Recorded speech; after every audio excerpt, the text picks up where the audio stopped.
everybody, welcome to the Comic Game Movie Show. My name is Deshaun, and today I have an action classic, 2002's Blade 2. Now, I know, I believe I reviewed the original Blade. If I haven't, I'll go back through my own videos to see. But I believe I reviewed the original Blade. Obviously, it's a very iconic movie. Some people could say it's the grandfather of all the Marvel things, because Blade was the first Marvel movie to prove that these movies could be successful. After the success of the original Blade, you would get the Spider-Man movies and the X-Men movies, and then eventually you would get the MCU. So Blade has a special place in my heart. First of all, the Blade character overall. When I was a child, and I've maybe talked about this in some horror classic reviews, I watched a lot of horror movies as a kid. A lot of them. Ton of horror movies. I saw a ton of horror movies when with my grandmother, with my aunt. My aunt showed me so many horror movies because she was a horror buff. So many horror movies when I was a child. And in all those horror movies that would terrify me, I would often think, man, it'd be badass if there was an actual, someone fighting back. And occasionally you'd see something like John Carpenter's Vampire, which is another movie I might review, and things of that nature where there is someone fighting back. You'd see it occasionally. But this movie, you have to understand as a young black kid anyways, seeing a black superhero is kind of a mind-blowing concept at all. Seeing a black superhero who is hunting horror creatures who you spent your childhood watching and hoping that you could see someone fight back against these creatures is an entirely different thing. It was like a trifecta of things. And then on top of seeing a black superhero who hunts vampires, monsters that in other movies would be the main, focus, it's played by Wesley Snipes, and there's badass martial arts action scenes. So Blade to me is so important. It's so important to me. I remember it's the movie I watched the most. I had that movie on different because back when that movie came out, they were still making cassette tapes. I had the original Blade 2, both on cassette tape, have them both on DVD, have them both on Blu-ray, and have them both digital. I loved Blade 1 and 2. But I will tell you, Blade 2 is the better movie, because Blade 2 is the more action-packed, balls to the wall movie, and it has the style, and it was directed by none other than Oscar winner Guillermo del Toro. And it has Guillermo's flair all over it. The way it's designed, the way it's shot, the way it looks, the leather, the blackness, the darkness, the leather, the blood, everything about it has Guillermo's fingerprints all over it. Even the action set pieces, which are over the top. It was one of the first usage of CGI, like real usage, in a movie of this caliber. Like, it really kind of set that bar for CGI being used. Now, let's date it for today's standards, but it was really ahead of its time at the time. And the practical effects, particularly on the new breed of vampire in the movie, are just insane. The fucking mouth thing, oh my god, the mouth and the tongue and all that was so fucking good. It was really fucking good, and the practical effects on that were gnarly. Wesley Snipes had some of his best one-liners. You obviously don't know who you're fucking with. Like, some of his best one-liners. You got my boy. Why am I blinking on his name all of a sudden? Sons of Anarchy, Hellboy, Ron Perlman. You got Ron Perlman in this movie. You got Danny. You got so many actors who would go on to do things, who would go on to do cooler things later in life. Norman Reedus, a young Norman Reedus is in this movie. There's so many.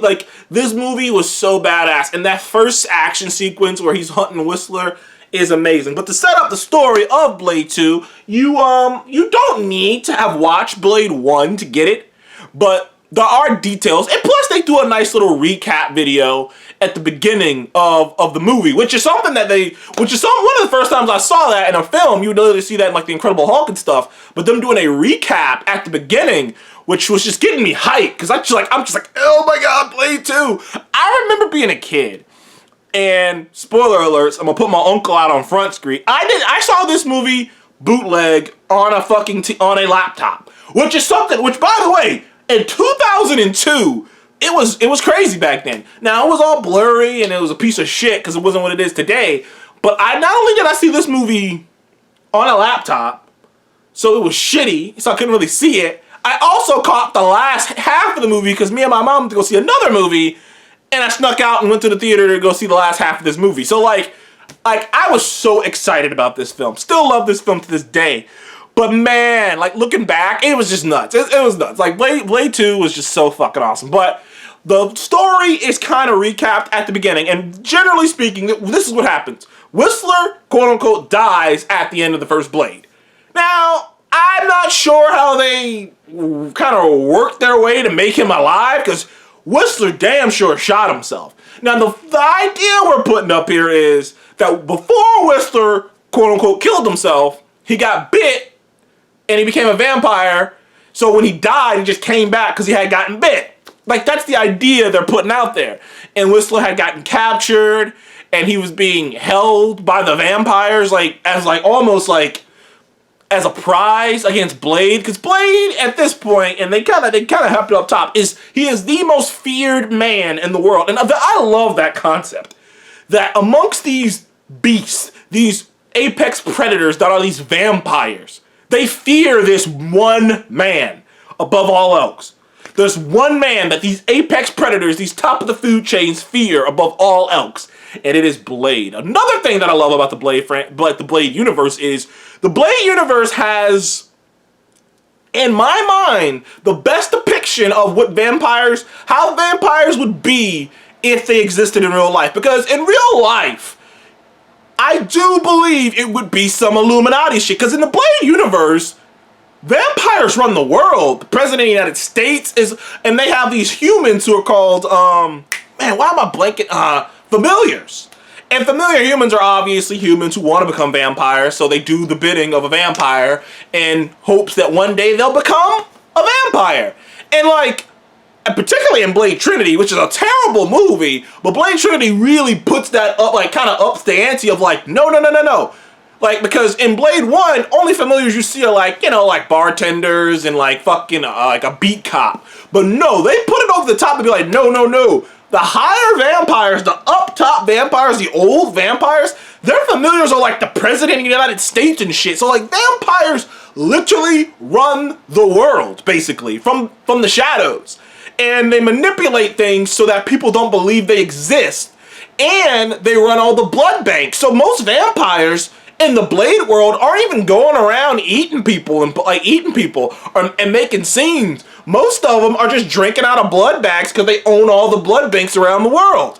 So it's I love that concept. Blade had it's my favorite concept of vampires, because that's how I imagine it would be. If vampires existed, they would be so old. There'd be so many old vampires that they would be in positions in the world to control the world, you know what I mean? From the shadows. We would never even know they existed. They'd be able to manipulate the world in that way. The Pope would be a familiar, all these kind of people would be familiars.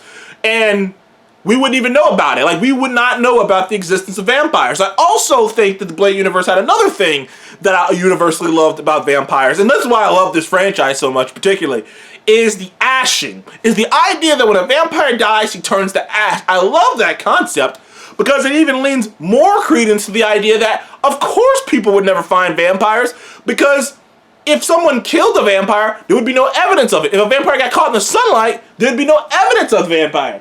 So there is no evidence of these vampires existing. And that, to me, is cool. It was a cool concept. Those two things, the vampire world is awesome. But the actual story is about him hunting Whistler, and it leads into, he finds Whistler, and it leads into this, once again, these higher upper crust vampires asking him for his assistance, because they have been experimenting on their own genetics to try to become daywalkers. And the process ended up creating this twisted vampire strain that's more contagious and more violent than a regular vampire. They're like fucking bugs, man. And it spreads fast, and they're stronger than a regular. They're a little stronger than a regular vampire, and they can feed on vampires. And led by this dude, I forgot his name. I think they're Nomak. Led by Nomak. It's it's a very, like, it's action-packed, bloody, scary, creepy-ass moments. And Blade has to work with vampires. Has to actually work with a group that was created to kill him to take out this group of vampires. And it's adrenaline. It's a rush from beginning to end, man. Blade 2 gets a 10 out of 10 for an action movie because it is a pure action movie. Love Blade 2. And as a movie, probably like a 7 out of 2, 10. Maybe a 6 out of 10 as an actual movie, like a 6.5 to a 7. It's not like the most complex plot. It's not the best acting, but it's an action film. As an action film, as a piece of, genre, it is fucking awesome. I love Blade 2. Anyways, I love it more than the first one. Anyways, thank you guys for joining the Comic Game Movie Show. Please like, subscribe, and have you ever seen Blade or Blade 2? If you haven't, go check them out. I think they're both on HBO Max or Hulu. They're around. You'll find them. Anyways, thank you guys for joining the Comic Game Movie Show again. Please like, subscribe, and I'll see you guys on the next one. Goodbye.